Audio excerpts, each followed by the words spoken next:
네, 오늘의 전국 현안 짚어보겠습니다. 서정욱 변호사, 장유미 변호사와 함께 짚어보겠습니다. 어서 오십시오. 안녕하세요. 안녕하세요. 네, 이제 조국 전 법무부 장관이 아닙니다. 이제 조국 혁신당 대표죠. 조국 대표가 오늘 오전 국회를 찾았고요.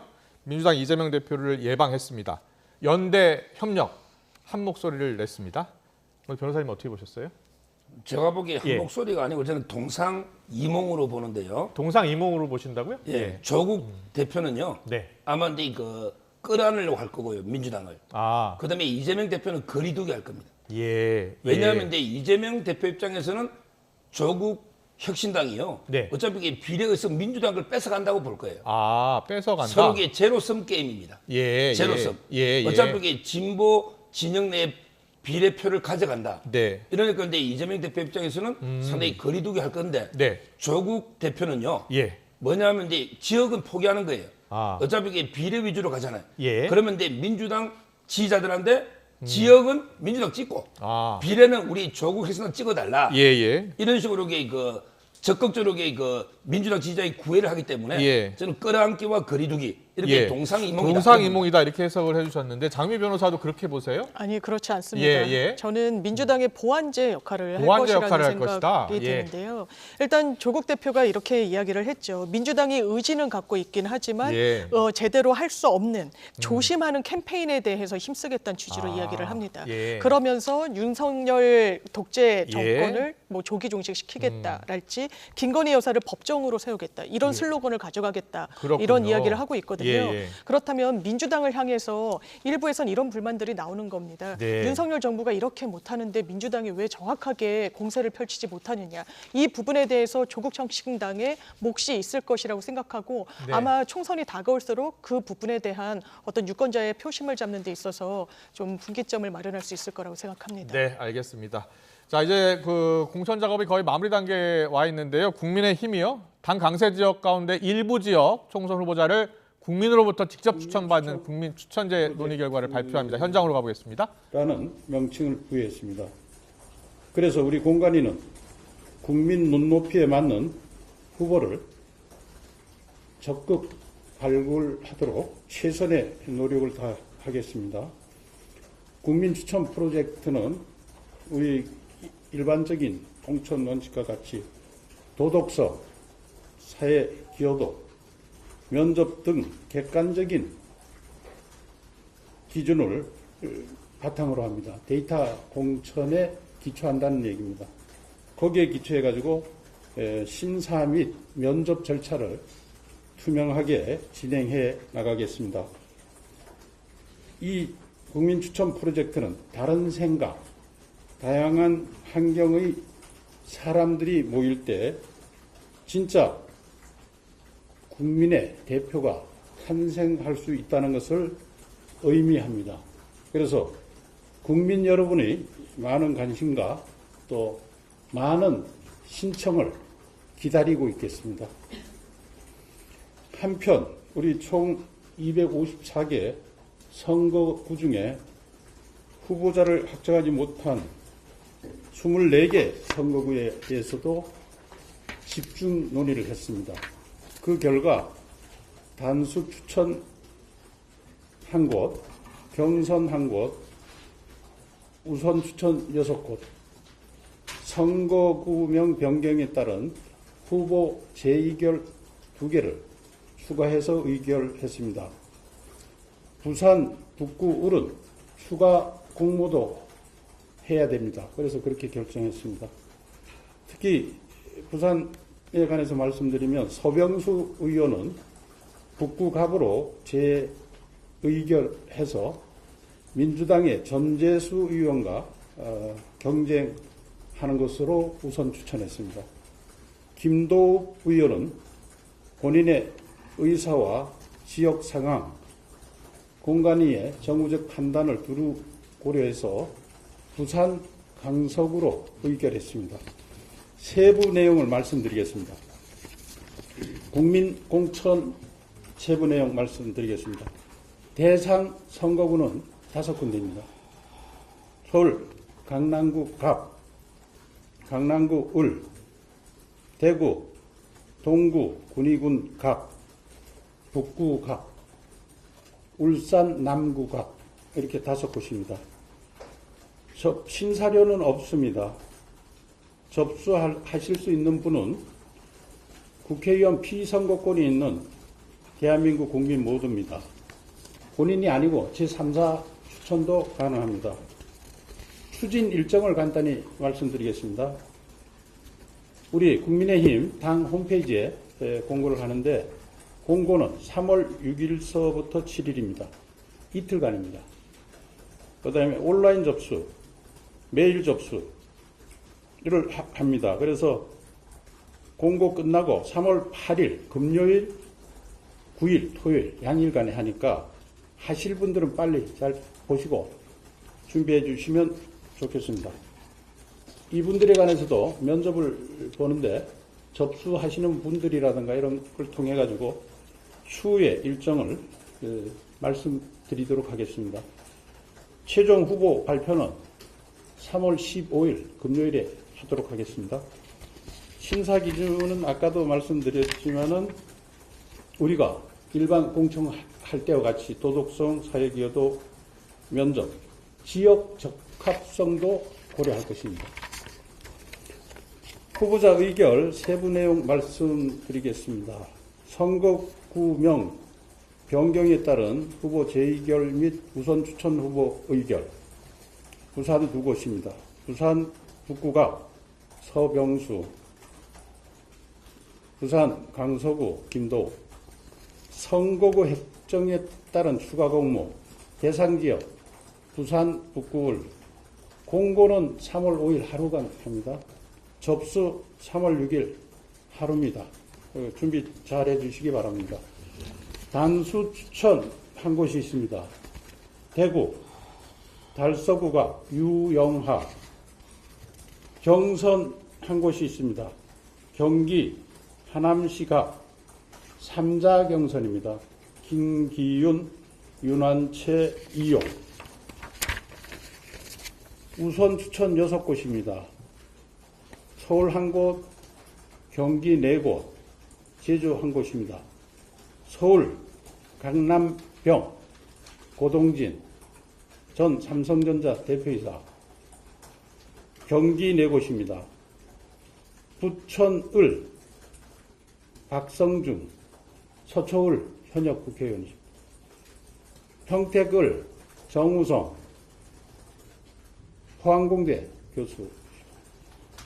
시흥시을 김윤식 전 시흥시장.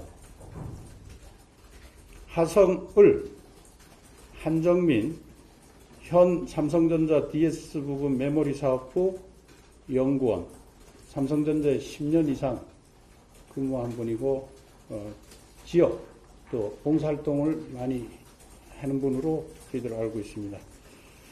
그 다음에 제주 한 곳, 제주갑 고강철 제주고시신데 보좌관 하고 계십니다.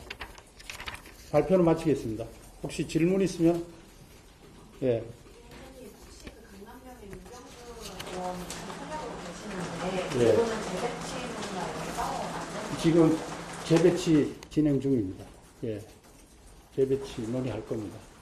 혹시 오늘 지금 그 1주가 공천 제재된 현역 위원님들 중에서 재배치 논의하시는 분이 이정진 의원님 아니면 추가로 좀 계셔서 네. 답변 좀 들을까요? 예. 별도로 없는 것 같은데. 예. 이정준 외에는 예. 고려하고 있는 분은 없습니다. 예, 예. 승인 없다는 지적이 국민 추천제로 보완이 될 것이라고 생각이 사실 우리 흥미영 씨 이게 드라이하게 가는 것이 우리 공천의 주된 포인트입니다. 여러분 아시겠지만 공기하고 밥 드라이 뭐 별말이 없는 게 맛있잖아요. 그죠? 그래서 우리 공천은 공천의 주제는 드라이하지만 진짜 맛있고 의미 있는 것이다. 이렇게 정의 드릴 수 있고 이 국민 공천은 이게 새로운 시도이기 때문에 의미가 있다고 생각합니다. 이것을 통해 가지고 우리들이 찾지 못한 일부 지역에 대한 단수 공천 후보자 발표가 있었고요. 제일 큰 관심이었던 이 국민 추천제요. 국민한테 공모를 받겠다는 겁니다. 5곳인데요. 서울 강남 갑을 그리고 대구 동구 갑, 북구 갑, 그리고 울산 남구갑이 이렇게 결정이 돼서 이 5곳은 추천을 받아서 면접 보고 3월 15일 날 발표하겠다는 겁니다. 그리고 주요 지역 공천 결과를 발표했는데 김도우 의원은 부산 강서구, 그리고 서병수 의원은 원래 북부 의리였는데 북부 갑으로 이제 확정을 했고요. 유형아 변호사가 달서구에 이렇게 공천을 받았습니다. 서정욱 변호사께 좀 여쭤볼게요. 전체적으로 이제 거의 마무리 단계에 들어간 것 같아요. 조금 전 발표 내용 중에 가장 주목되는 발표는 뭐예요? 뭐 제가 보기에 여러 개 있는데 네, 그 네. 저는 유영아 변호사가요. 달서을. 예. 예. 달서갑. 달서갑. 예. 유영아 변호사가 근데 그 유일하게 박근혜 대통령이 예. 지지를 호소한 박근혜 대통령의 뭐 비서실장 겸 끝까지 이제 의리를 지킨 변호인이죠. 이분이 이제 홍석준 현역 의원이 있었거든요. 그 지역에 경선을 안 하고 단수로 이제 준 거 이게 보수 대통합 차원에서 상당히 눈에 띄는 대목이다. 이 부분이 가장 의미가 있다 봐요. 그리고 이 국민 추천제는 뭡니까? 이 5곳에 국민들이 추천도 하고 본인이 또 신청도 하고 그러나 보죠? 지금 이제 그 공천권은 지금은 이제 당 대표나 공간이나 아니면 이 당원들한테 있잖아요. 이런 공천권을 국민에게 돌려주자. 이런 데 취지죠. 국민들이 많은 분을 추천하면 주로 이제 보는 게 아마 그 사회 기여도 우리 사회에 얼마나 기여했느냐. 하고 이제 도덕성이나 평가에서 아마 최종 의결하는 지금 5개의 군데 시험적으로 하는 거죠. 장유 변호사는 어떻게 보셨어요? 저는 국민추천제 5군데에 대해서 언급한 부분이 눈길을 끄는데요. 사실 국민추천제를 하겠다는 이야기는 뭐 계속 해왔었고 그러니까 어느 지역을 할 것인지와 관련해서 이야기가 나왔었는데 사실상 국민의힘으로서는 양지라고 분류가 되는 지역에 국민추천제를 하겠다는 건데요. 그렇군요. 이게 사실 사회기여도, 뭐 면접, 도덕성 이런 게 굉장히 좀 주관적입니다. 항상 정치권에서 외부 인사 영입을 했대요. 그렇군요. 검증이 제대로 되지 않아서 굉장히 문제가 생기는 경우들이 많거든요. 그리고 사실상 이를테면 셀럽들, 유명 인사들 이런 사람들 위주로 어떤 정치적 능력치를 검증하는 과정이 아닐 수 있기 때문에 이런 제도는 모르겠습니다. 흥행을 위해서 고민한 흔적은 이해가 되지만 궁극적으로 정치권이 지향해야 되는 방향인지는 좀 의문입니다. 알겠습니다. 잘 들었습니다. 국민의힘 공천 계속 발표하고 있고요. 거의 이제 9분 후선까지 넘은 것 같습니다. 계속해서 이슈를 더 이어가겠습니다. 지금 비례대표 투표 정당 저희가 잠깐 보여드렸는데요. KBS 한국 리서치 조사 결과를 잠깐 보고 가겠습니다. 보면요, 근데 저 조사가 2월 25일부터 27일까지 면접에 의한 전화 면접 조사였고요. 이제 당시에 이제 조국 신당으로 이렇게 물었고요. 9% 나왔거든요. 그럼 보면요, 더불어민주당이 추진하는 범야권 통합 비례정당 23%거든요. 그리고 국민의힘 추진하는 비례정당 32%, 뭐 물론 여론조사마다 다 다르게 나오긴 하는데 조국 신당 9%, 10% 저 정도 나온다면은 국회의원 수가 몇 명 정도 되는 겁니까? 만약에 결과적으로 그렇게 나온다면? 저 정도면 이게 뭐 여러 가지 경우가 좀 한 대여섯 석은 되지 대여섯 않을까? 석이요. 저는 이렇게 예측하는데요. 지금 상당히 그 조국 신당이 비례에서는 완전히 폭풍으로 완전히 그 급성장하고 있어요. 비례에서는 바람을 일으키고 있어요. 제보고요. 제보고 이게 뭐 비례 안 주겠지만 만약에 준다면 제보고 택이라면 민주당 위성정당이 16번 할래. 조국 신당이 6번 할래. 이래 하면요. 저는 조국 신당이 6번 합니다. 이게 뭐가 왜 중요하냐? 당선권이라는 말씀이세요, 그러면? 그렇죠. 왜 중요하냐? 민주당은 10석을 빼고 계산하면 돼요. 민주당은 10석은 시민단체하고 진보당하고 나눠줘야 돼요. 뭐 당선권에 있는 20석 안에 이제 10석을 진보단체 쪽에 주기로 했죠. 그러면 이게 16번이라는 말은 순수한 민주당 출신은 6명이라는 뜻이에요. 근데 조국 신당이 6번이 낮다는 말은 제가 보기에 순수한 그 의원만 보면 조국 신당이 민주당보다 저는 이번에 비례 더 많이 얻을 수 있다. 이런 데 생각이 들어요. 그렇군요. 장윤 변호사님, 이게 보완제적 관계가 될 수 있다는 말씀 해주잖아요. 그럼 그렇습니다. 이제 지역구 같은 경우에는 민주당 후보를 지원하는 그런 방향이 될 것 같습니까? 그래 보이는 것 같죠. 지금 뭐 두 자릿수도 나오지만 지금 보여드린 그래프를 보더라도 사실 민주당과 합치면 비례대표와 관련해서는 국민의힘과 비등하게 나오고 있지 않습니까? 이게 어떻게 보면 민주당 표를 잠식하는 거 아니야라고 생각할 수 있지만 많은 분들이 열린민주당의 전철을 밟지 않겠느냐라는 말씀들을 하시는 것 같습니다. 일단 제3지대에서 외연을 넓히는 데 역할을 하고 나중에는 궁극적으로 민주당과 원래 한 울타리에 있는 사실 같은 진영 아니겠습니까? 예. 이게 비례해서 그렇다면 왜 돌풍이라까지 평가를 해주셨는데요. 네. 이 그 부분은 명확합니다. 왜냐하면 창당하면서 조국 대표가 이야기한 부분이 있으니까요. 예. 비법률적인 방식으로 명예 회복하겠다는 겁니다. 그렇다면 본인이 법률적으로는 단죄를 받은 부분이 있지만 그 수사의 정당성에 대해서 적법성에 대해서 많은 유권자들이 그래 억울한 측면이 있겠구나라고 생각하시면서 예. 좀 이 표를 주고 계시는 부분이 있지 않나 이런 생각이 듭니다. 알겠습니다. 잘 들었습니다. 고심을 거듭하다 임종석 전 대통령 비서실장이 당의 결정을 수용하겠다고 했죠. 자, 여러 가지 근데 해석이 나오고 있어요. 그런데 당권을 노리고 잔류했다 이런 관측 터무니없다라는 이야기도 나오고 있고요. 또 다른 목소리도 나오고 있는데 어떤 이야기들이 들리고 있는지 듣고 오겠습니다. 일각에서는 8월 전당대 이후에 뭔가 역할이 있을 것이다. 그것 때문에 잔류 선택할 것이다. 이런 얘기도 있는데요. 만약에 그런 계산이었다면 탈당해서 흔들죠. 전당대회를 염두에 두고 잔류했다 이렇게 하기에는 임종석 실장이 정치적인 어떤 계산도 잘 안 나오고 지금 또 그런 것을 판단해서 잔류냐 아니냐 이렇게 몰고 들어가는 거는 제가 보기에는 온당치 않은 그런 예측들인 것 같아요. 뭐랄까 순정적이고 그런 자세를 보이다 보니까 그걸 틈타서 이재명과 그 주변의 그 공범들이 더 날뛴 거 아니겠습니까? 선당후사다 이런 명분들을 내세우지만 무슨 선당후사입니까? 그 당 자체가 지금 부조리하고 불의에 가득 차 있고 지금 공천 과정이 국민들로부터 지탄을 받고 있는 이 와중에 그거에 대해서 본인도 지금 체험을 했지 않습니까? 부조리와 불의에 대해서 수용하는 것이 맞나요? 그게 당을 위하는 건가요? 여러 가지 해석은 나오고 있습니다만 임종석 전 실장은 일단 함구하고 있는 상황이고요. 역할론에 대한 이야기가 많이 나오는데 어떤 역할을 할 것 같아요 이번 총선에서? 아마 근데 저는 이재명 대표인데 그 대안 이재명 대표 체제가 근데 오래 못 간다고 아마 생각할 겁니다. 임종석 실장은 그게 두 가지일 거예요. 하나가 근데 그 총선 리스크, 그다음에 사법 리스크. 결국 총선에 이런 식으로 공천하면 이기기 어렵다. 이렇게 판단할 가능성이 많아요. 임종석 실장은. 그렇다면 그 책임은 이재명 대표한테 오롯이 간다. 따라서 내가 이제 그 대안으로 당권을 접수한다. 저는 이런 이제 의도로 남은 게 맞아요. 터무니없다 하지만 최재성 의원은 제가 보기에 그렇다면 민주당 선대위원장으로 나설 것 같아요? 그렇지 않을 것 같아요? 안 나설 것 같아요. 안 나설 것 같아요? 아마 이제 선택적으로 지원할 것 같아요. 고민정, 윤건영.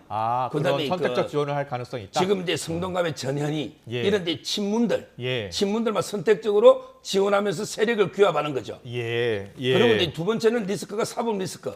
이것 때문에 저는 이재명 대표 체제가 오래 못 가니까 늦어도 전당대회까지 내가 우리 친문이 대주주로서 당권을 접수한다. 이런 의도로 남았다 봐야죠. 거기에 선당후사를 거창하게 이렇게 평가할 문제는 아니라 봅니다. 네, 이 중성동갑에 이제 전략 공천받은 전현희 전 의원 국민권익위원장은 많이 좀 도와줬으면 좋겠다 이렇게 라디오 인터뷰에서 이야기하더라고요. 어떤 선택을 임종석 전 실장이 할까요? 아마 당의 결정을 수용하겠다라는 말에 많은 함축이 있다라고 저는 생각합니다. 일단 당의 결정을 수용하겠다는 거는 뭔가 본인 대신 공천받은 그런 후보를 돕지 않을 명분은 없는 것이기 때문에요. 저는 지금 선택적인 도움이라고 하셨는데 저는 임종석 전 실장이 그런 정치적인 역량을 가진 정치인이라고 생각하지 않습니다. 더 크게 보고 아마 적극적으로 지원할 것이다. 뭐 적극적인 걸 넘어서 저는 전현희 전 의원이 이야기한 대로 공동 선대위원장을 본인 그 지역구와 관련해서 맡아달라라는 것 하는 건 너무 나아간 측면이 있다라고 생각하지만요. 본인이 총선 승리를 하고 민주당이 이번 선거에서 이겨야 정치적인 미래도 열린다는 걸 정확히 알고 있을 겁니다. 그렇다면 거기에 본인의 기여 역할을 찾을 것이라고 생각합니다. 알겠습니다. 민주당 공천 이야기 좀 더 해볼게요. 이재명 대표의 부인 김혜경 씨 수행 부실장 출신이죠. 권향엽 전 비서관이요. 공천을 놓고 여러 이야기가 나오고 있는데 뭐 국민의힘에서는 사천 아니냐, 사법 리스크 대비하는 것 아니냐라는 주장을 하고 있는데 민주당에서는 뭐라고 이야기하고 있어요? 일단 민주당 측 입장은 이게 개인적인 인연이 있거나 한 게 아니라 직함이 있었을 뿐이라고 이야기를 하고 있고요. 실질적으로 수행이나 비서 업무를 받던 그런 인물은 아니다. 그렇기 때문에 뭔가 사천 논란을 이야기하는 건 과도한 정치 공세다라는 입장 내놓고 있습니다. 당직자 출신이라고 하더라고요. 지금 이제 그 부실장이 원래 요직입니다. 실장은 현역 의원이에요. 이해식. 예. 원래 근데 그 실장은 전부 현역 의원들 간판이고요. 이해식 의원이 실장이었고. 예. 실제는 이제 부실장들이 중요 역할을 많이 해요. 네. 일정과 수행을. 근데 뭐 김혜경 씨하고 친분이 없다고 하는데 네. 한번 생각해 보세요. 우리가 이제 수많은 여성 당직자가 있고 예. 정치인이 있죠. 왜 예. 하필이면 이분을 발탁해서 부실장을 시킬까요? 예. 저는 이게 충분히 친분이 있었을 가능성이 있고 예. 또 이게 뽑을 때는 없었다 하더라도 예. 부실장 하면서 친분이 쌓여 있을 거 아닙니까? 예. 그러니까 이제 이게 이번에 저는 작동했다. 예. 이래 보이고 예. 이분이 그렇게 능력이 있고 실력이 있으면 당당하게 가산점 받고 경선하지. 왜 호남에 현역이 잘 하고 있는데 네. 그 현역을 그냥 여론조사도 몇 배 앞섰잖아요. 예. 근데 컷오프 시키면서 내리꽂느냐. 근데 이게 여성이나 신인 가산점 주고 예. 당당하게 경선을 떳떳하게 등원하는 게 맞지 않나 이런 생각이 들어요. 예, 알겠습니다. 민주당 공천 이야기를 좀 더 해보면 컷오프된 친문 핵심 홍영표 의원이요. 조만간 이제 결단할 것으로 보이는데요. 홍영표 의원은 어떤 결단할 것 같아요? 임종석 실장은 이제 남았죠. 예. 근데 이거 홍영표나 서른 다른 의원들에게 저는 탈당한다 봐요. 네. 이분들은 이제 그 배지가 필요한 거예요. 예. 근데 당에 나오면 이게 출마할 수가 없잖아요. 저는 아마 이제 문재인 대통령이 만나서도 문 대통령은 이제 임종석 실장한테는 잔류를 권유했을 것 같아요. 그러나 홍영표 의원한테는 의원이 당신이 알아서 하시라. 어떤 길을 가든 잘 되길 바란다. 요 정도로 이렇게 중립적으로 말했을 것 같아요. 따라서 왜요? 임종석 실장은 이제 당권의 대안이기 때문에 남아 있어야 당권을. 홍영표 의원도 송영길 대표와 그 같이 치열한 당대표 경쟁했었잖아요. 그렇죠. 옛날에는 예. 그랬죠. 예. 근데 지금은 친문 적통은요. 예. 임종석 쪽으로 이게 넘어온 것 그렇게 같아요. 보시는군요. 예. 따라서 이제 홍영표 의원은 저는 내일 탈당하지 않을까 이렇게 예측합니다. 탈당할 것이다 이렇게 예측하고 계시는데 장미 변호사는요? 내일 거취 표명이라고까지 언급이 나왔기 때문에 사실 탈당 수순으로 가는 거 아니냐라고 생각이 드는 부분은 있는데요. 네. 지금 서 변호사님 말씀하신 대로 제가 최소한 알고 있는 홍영표 의원은 선수를 높이기 위해서 이런 선택을 하는 분은 아닌 것으로 알고 있습니다. 다만 이 공천 과정 중에 뭔가 문제가 있다라는 문제의식을 강하게 갖고 있기 때문에 어떤 정치적 미래와도 연결을 지어서 향후 정치적 선택을 하는 것으로 보이는데 설사 탈당을 하더라도 저는 새로운 미래로 가는 길을 선택하진 않으실 것 같고요. 뭔가 이제 외연에서 역할을 하지 않을까 싶습니다. 알겠습니다. 내일 입장을 발표한다고 하니까 내일 또 들어보겠습니다. 직접. 한동훈 국민의힘 비대위원장이요. 총선 30여일 앞두고 이재명 민주당 대표에게 1대1 방송 토론회 한번 해보자 계속 요구하고 있죠. 이에 대해서요. 일단 이재명 대표는 뭐 대통령도 한 번도 못 만났다 야당 대표가 이런 일이 있었느냐 대통령부터 만나고 하겠다 사실상 이제 거부 입장을 밝혔는데 이준석 개혁신당 대표가 가만히 있지 않았습니다. 이런 말했습니다. 듣고 오겠습니다. 혹시 이준석 대표가 한동훈 위원장한테 1대1 토론 제안할 생각 있으십니까? 한동훈 위원장이 의도적으로 지금 무시하려고 하는 것 같은데 저야 한동훈 위원장이 토론한다 그러면은 뭐 좋겠지만은 아마 지금까지의 태도로 봐서는 결국엔 본인이 만만하게 보는 상대 이재명 대표가 만만해 보이는 것 같은데 사실 이재명 대표도 대선 주자까지 지낸 분이기 때문에 정작 토론해 보면은 그렇게 뭐 일방적인 상황은 안 나올 겁니다. 현 지지율 상황 어떻게 바라보고 계세요? 굉장히 안타까운 부분이죠. 저희가 뭐 합당이나 이런 과정 거치면서 초기에 한 달 정도 되는 시간을 조금 비효율적으로 보낸 기간이 있었고 어떤 비례득표율 같은 경우에는 10% 넘겨야 된다 이런 생각하고 있습니다. 10% 몇 석 정도 가능한 거죠? 5석 정도. 5석. 근데 10% 한동훈 위원장은 계속 이재명 대표하고 뭔가 해보려고 하고요. 이준석 대표도 한동훈 위원장하고 해보려고 하는데 상대들은 다 같이 하려고 하지 않는 것 같아요. 어떻게 보셨어요? 예. 먼저 이제 이재명 대표가요. 네. 작년에 5월달에 김기현 대표가 이제 그 소주 한잔 하면서 대화했더니 소주 말고 공개로 정책 대화합시다. 아니 이재명 대표, 김기현 대표하고는 공개로 정책 대화하자면서 한동훈 위원장을 왜 피합니까? 그거는 이제 워낙 한동훈 위원장이 날카롭고 워낙에 토론에 능하니까 오히려 이게 피하는 게 아닌가 이런 생각이 들고 그다음에 무엇보다 지금은 이제 이재명 대표는 후보자죠. 한동훈 위원장은 후보자가 아닙니다. 이 말은 이재명 대표가 토론하다가 기소된 게 많아요. 옛날에 선거 토론하다가 김영환 후보한테 형을 강제부신 게 없다. 그것도 기소됐었죠. 그다음에 TV 인터뷰하다가 김문기 씨 몰랐다. 이래가 기소가 되어가 재판 중에 있죠. 예. 그다음에 백현동도 경기도 국감에서 거짓말로 재판 중에 있잖아요. 이번에 한동훈 위원장하고 토론하다가 한동훈 위원장이 버카 알았어요, 몰랐어요? 또는 김인섭 씨 언제부터 몰랐어요? 또는 위정교사 문자에서 형님 동생한테 이게 뭐예요? 예, 이런 식으로 물으면 거짓말하면 공직선거법에 허위사실 유포입니다. 아. 그게 아마 저는 무서우니까 피한 게 아닌가 이래 보고 있어요. 예. 장미 변호사는 어떻게 보셨어요? 한동훈 위원장은 이재명 대표에게 1대1 TV 토론 왜 계속 제안하고 있는 것 같아요? 보수 진영에서도 그만해야 된다라는 이야기가 나오고 있죠. 왜냐하면 뭐 영수회담이란 용어 자체는 대통령이 비판하신 대로 쓰지 않더라도 야당 대표를 단 한 번도 만나지 않은 대통령은 역대 없었습니다. 보수 대통령 박근혜 이명박 대통령 마찬가지셨죠. 그런데 만나지 않으면서 야당 대표가 나부터 만나자라고 하는 요구. 그리고 김기현 전 대표와 뭐가 다른지 말씀드리겠습니다. 김기현 대표는 절차에 따라서 전당대회를 통해 가지고 당원들 선택을 받은 당대표였죠. 지금은 비대위입니다. 총선이 끝나면 그 지도부는 어떻게 되는 겁니까? 왜냐하면 그냥 대통령의 의중대로 사실 비대위로 구성됐다는 거 아니겠습니까? 그런데 1대1로 만나자라는 그게 물론 만날 수 있습니다. 근데 대통령부터 만나는 게 순리이고 그게 여태까지 정치권에서 보여왔던 풍경 아니겠습니까? 자, 일단 뭐 토론은 성사되기는 어려울 것 같아요.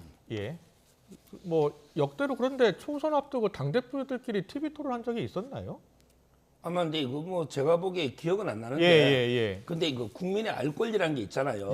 알 권리에 있어서 모든 주제 관계없이 심지어 이제 김어준 씨가 사회봐도 수용하겠다잖아요. 한동훈 위원장이 그렇게 얘기했죠. 근데 보니까 옛날에 한 7년 전인가 이재명 대표가 비슷한 말 했더라고요. 문재인 후보하고 할 때 주제 시간 관계없이 뭐 마음대로 할 테니까 토론 좀 합시다. 본인이 그런 게 또 화면에 있습니다. 찾아보면. 따라서 이제 그 본인이 좀 이게 그 도전적인 자세일 때는 막 토론을 요구하다가 지금 이게 방어적으로 가는데 저는 지금 이게 야당입니다. 이재명 대표 야당이에요. 그러면 이게 도전적인 자세는 오히려 토론을 요구해야 되는데 오히려 이제 부자 몸조심하듯이 토론을 피하는 거 이게 저는 정권 공개할 게 많이 있는데 왜 피하는지 납득이 안 돼요.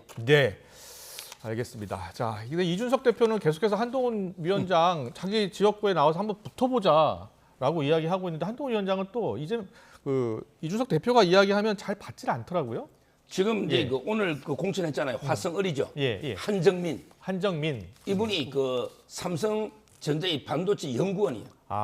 조금 전에 발표했죠. 한정민.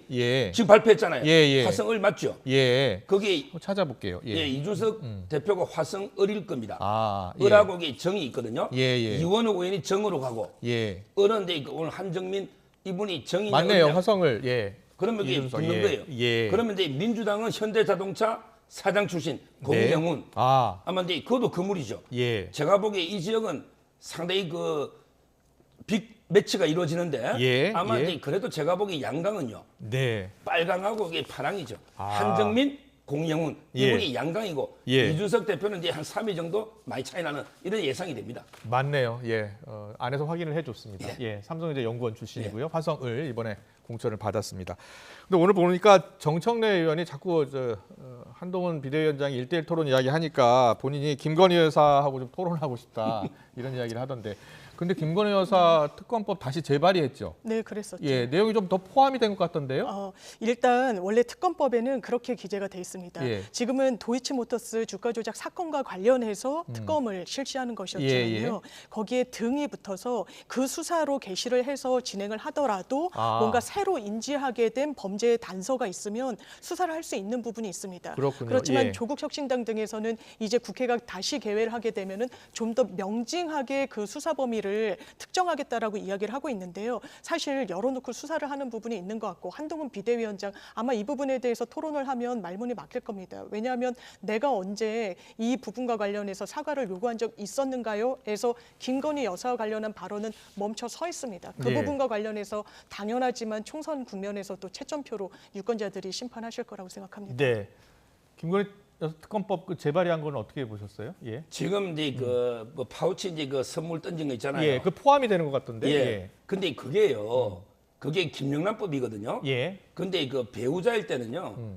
부인일 때는 이게 남편의 직무와 관련이 있어야지 되고요. 근데 그나마 처벌 조항이 없어요. 입법의 미비죠. 예. 처벌 조항도 없는 김영란법 가지고 이게 특검한다? 이게 말이 안 되고요. 그리고 이게 법안이라는 거는 한번 이게 폐기됐으면 포기할 줄 알아야지. 계속 이게 말도 안 되는 걸 더 추가해서 또 발의한다. 이건 정치 쇼에 불과합니다. 네, 알겠습니다. 마지막 질문 하나 드리면요. 조국 신당 관련해서는 이제 조국 혁신당이요. 좀 바람이 불고 있다 이렇게 표현하셨잖아요. 근데 송영길 전 대표도 곧 창당을 한다고 하더라고요. 소나무당인가요? 예, 어떻게 보세요? 지금 이제 저는 옥중에서 창당하는 걸 처음 봤어요. 옥중 출마는 많이 봤어요. 근데 옥중 창당은 처음 보는 전 세계에 부끄러운 코미디다. 이런 데 생각이 들고요. 아마 이제 다만 송영길 대표는 두 명하고 비교하면 억울할 거예요. 이재명과 조국입니다.